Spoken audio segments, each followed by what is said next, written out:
Hey, salut tout le monde, c'est Greg, j'espère que vous allez bien et que vous avez passé surtout de bonnes vacances.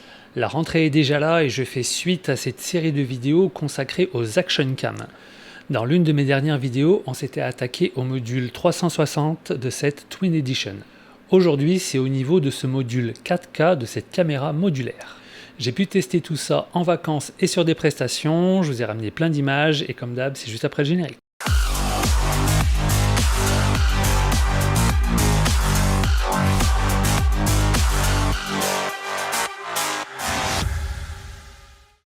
Alors pour ceux qui l'auraient loupé, cette caméra arrive avec un concept un petit peu révolutionnaire, c'est qu'elle est basée sur du modulaire. Et donc ce pack Twin Edition est livré avec un module 360 et un module 4K.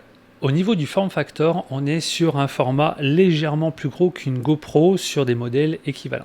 Au niveau du corps de la caméra, on est toujours sur 3 éléments. Une optique interchangeable, un écran interchangeable où on aura la possibilité de le placer en face pour un mode selfie ou en back pour avoir un retour vidéo. Et juste en dessous, la batterie en rouge qui, elle, est donnée pour environ 1200 mAh.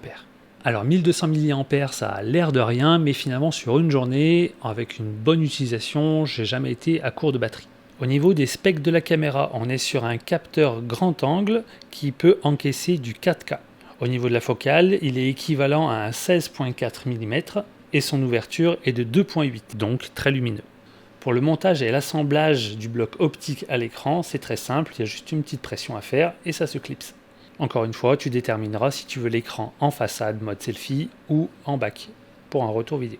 Une fois que tous tes blocs reliés, ta caméra deviendra étanche jusqu'à 10 mètres. Donc elle peut aller en dessous, mais la pression sera beaucoup trop importante et jouera sur les joints. Donc ça c'est bien de pouvoir le noter sur l'ensemble de tes caméras, à savoir de bien faire attention à tous les fermoirs, que les petits joints d'étanchéité ne soient pas pincés. Ça t'évitera des infiltrations et de finalement détruire ta caméra. Il me semble que sur ce modèle, il y a une version avec un caisson que j'ai pas encore eu l'occasion de tester ou même de voir. Il me semble avoir vu traîner un peu sur le net et qui te permettra de pouvoir descendre à des profondeurs jusqu'à 50 mètres. Au niveau des réglages menus, tout se passe sur l'écran et c'est intégralement tactile. L'écran n'est pas immense mais on s'y retrouve bien. Les menus sont très épurés et c'est facile à prendre en main. Pour les résolutions, on a pas mal de choix et ils sont tous possibles en 16:9 comme en 4 tiers. Perso, je resterai sur deux valeurs, le 4K et le Full HD. La 4K est cadencée de 24 images par seconde jusqu'à 60 images par seconde. Et le Full HD peut monter jusqu'à 200 images par seconde. Au besoin pour un ralenti, c'est possible. Si tu n'es pas encore trop familiarisé avec un peu tous ces réglages-là, tu as un mode pro et un mode basique. Ça t'enlèvera déjà un petit peu des cadences et autres. Donc peut-être à toi de déterminer quel utilisateur tu es. À savoir que dans le mode basique, toutes tes valeurs seront forcément en 16:9. Mais bon, à mon avis, c'est pas forcément trop grave, étant le format un peu standard des écrans, ce sera pas trop gênant. Au niveau des angles de vue, cette caméra pourra te proposer 4 valeurs de focale, donc de normal à ultra wide. Et ces 4 modes sont bien présents dans le mode photo comme vidéo. Au niveau de la photo, à savoir qu'on va pouvoir faire du JPEG et du DNG, donc du RAW si on veut, quelque chose de non compressé pour pouvoir faire un étalonnage à la maison. Donc un fichier beaucoup plus lourd, mais un traitement en post-production.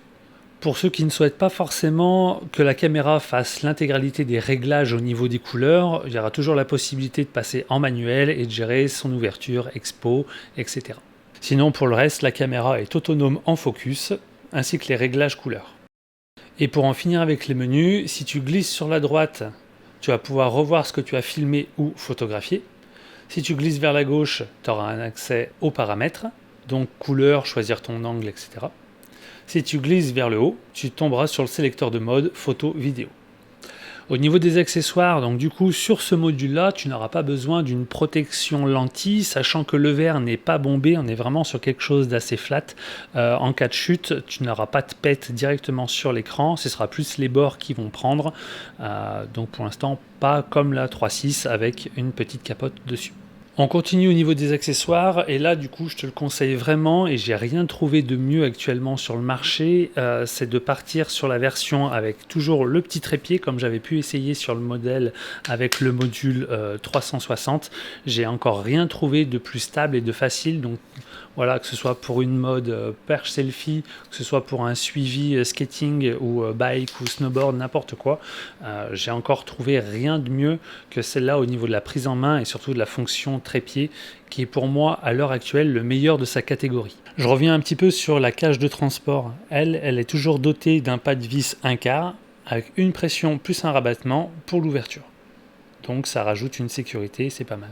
Comme j'ai pu le dire en début de vidéo, cette caméra m'a accompagné en voyage et surtout en prestation, et honnêtement elle a fait le taf. Au début je ne savais pas trop comment elle allait gérer un petit peu les couleurs, les cadences, etc. Donc comment ça allait rendre, on va dire, sur l'ordi lors du dérochage. Donc sur mes captages, je l'ai mis un petit peu en arrière-plan, histoire d'avoir un plan de secours, etc. Et finalement lors de mon montage, j'étais assez... voilà, agréablement surpris, et j'ai pu réutiliser et étoffer mon montage à partir de plans, de caméras un peu discrètes et surtout en grand angle. Donc au niveau de ma logique, je viens à récupérer mes rushs, donc copier-coller directement sur l'ordi pour faire mon travail, montage, dérochage, etc. Et si je suis en vacances, je me connecte directement via l'application qui me permettra de piquer éventuellement des photos quand je suis dans l'eau ou n'importe quoi pour les renvoyer directement sur des réseaux sociaux. À l'intérieur du package de cette Twin Edition, on va retrouver du coup une caméra complète, batterie plus écran plus lentille 4K plus module 360, la protection du 360, un petit câble USB-C, un jeu de 2 stickers, une petite lingette nettoyante, une petite documentation, un petit guide d'assemblage et encore plein d'autres petits papiers. Petite parenthèse sur la partie couleur de cette caméra, au niveau de la température de couleur et de la carnation des peaux, on est vraiment sur quelque chose de très juste. Au niveau stabilité, on a beau bouger un petit peu ou d'avoir quelque chose de porté sur vélo, sur casque, on est vraiment sur une stabilité qui est très bonne. Au niveau du son, on est sur quelque chose, même avec caisson, sur n'importe quel modèle, on est sur quelque chose d'assez basique. C'est pas des hautes performances, voilà, on n'a pas des sons directionnels ou quoi. Il n'y a qu'un seul micro, puis après, plus caisson, c'est plus un son d'appoint qu'un son vraiment, voilà, un son témoin qui te permettra de pouvoir caler 2 sources vidéo, mais c'est pas là où tu vas t'en servir vraiment pour faire un grand reportage. À savoir que via le USB-C que tu as sur le côté, tu auras la possibilité avec un petit adaptateur USB-C vers jack de pouvoir mettre soit un mini micro directionnel qu'on verra plus tard sûrement sur la chaîne, soit tout simplement de brancher un kit main libre ou un micro HF si vous avez. Donc ça vous permettra d'avoir une bonne image stable, grand angle avec plusieurs variations, et surtout d'avoir récupéré une source avec un son meilleur. Dans les points qui m'ont un petit peu dérangé sur cette caméra, c'est pas grand chose, mais c'est juste lors du dérochage. En fait, la caméra vient à créer 2 formats vidéo, un natif, donc le 4K que nous on veut suivant le réglage qu'on a fait, et une version condensée, compressée surtout, qui sera beaucoup plus facile à afficher sur le logiciel en interne que de lire peut-être un rush beaucoup trop lourd, beaucoup trop de résolution pour l'afficher sur un mini écran. Donc voilà, on se retrouve surtout avec un doublon et va falloir, donc ça prend de l'espace sur la carte et il va falloir le supprimer après parce qu'on n'aura pas vraiment l'utilité. Et voilà, cette vidéo s'achève, j'espère que ça vous aura permis de découvrir un petit peu plus ce nouveau produit. À savoir que dans l'une de mes prochaines vidéos, on va s'attaquer à un monstre qui est l'Insta360 One X2. Deuxième génération, donc là je pense que ça va aussi envoyer du lourd, donc restez connectés, on se dit à la prochaine, faites des images stables, mettez des grands angles et on se dit à la prochaine, ciao ciao, bye bye.